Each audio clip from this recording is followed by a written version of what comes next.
Al Woodall made it. Swimmer Al Woodall had had a goal for 28 years. And finally, he reached that objective. He has swum from the East 9th Street Pier on Lake Erie across the inner channel to the breakwater, some 600 yards away. Al had tried it countless times. At last he made it. How he made it is the rest of the story.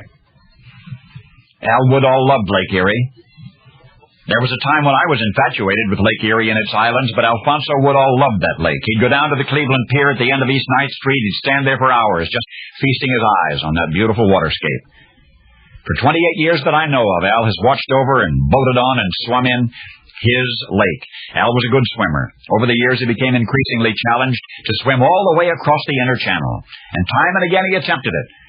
When he'd run out of steam, the Coast Guard would catch up and pull him aboard. But one day Al vowed he'd make it from the pier to the breakwater wall. Once Al got somebody with a powerboat to tow him across on water skis beneath a huge kite. He was aloft only briefly. That effort ended with a couple of broken legs. But do you know his legs were still in casts? The winter day he sighted a duck hunter whose boat had capsized, clinging to floating ice. Al, his legs in casts, swam out and rescued him.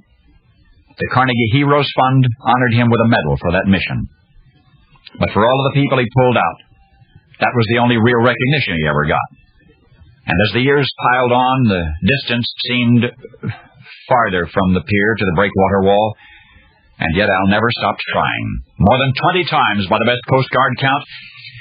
And then one day the temptation to try again was unresistible. The lake and the sky were azure blue with only the gentlest swells, and at the age of 64, he's running out of years. He could not resist. He peeled off his shirt, he kicked off his shoes, he dived in, and he headed for the wall. When the Coast Guard got word from a boat in the harbor that somebody was in the water swimming east to west, appeared to be struggling, Seaman Jim Bodine got the call. He didn't have to ask. That would be Al. A 41-foot Coast Guard boat was dispatched. As the boat neared Al and the crew tossed a life ring for him to grab onto, Al shook his head negatively and kept swimming toward the breakwater wall. But he was growing conspicuously weaker. The ring was swung toward him again. He pushed it aside and kept swimming. Finally, it was decided to put a rescue swimmer over the side.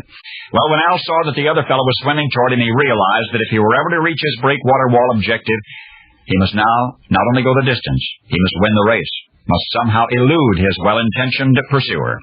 So Al, exhausted and full of determination, took a deep breath, submerged, began swimming toward the wall underwater, invisible to those on the surface. You'll never find it in an official record book of the great swimmers and their accomplishments, but Al Woodall reached the wall. He made it. After 28 years of trying, he attained his goal.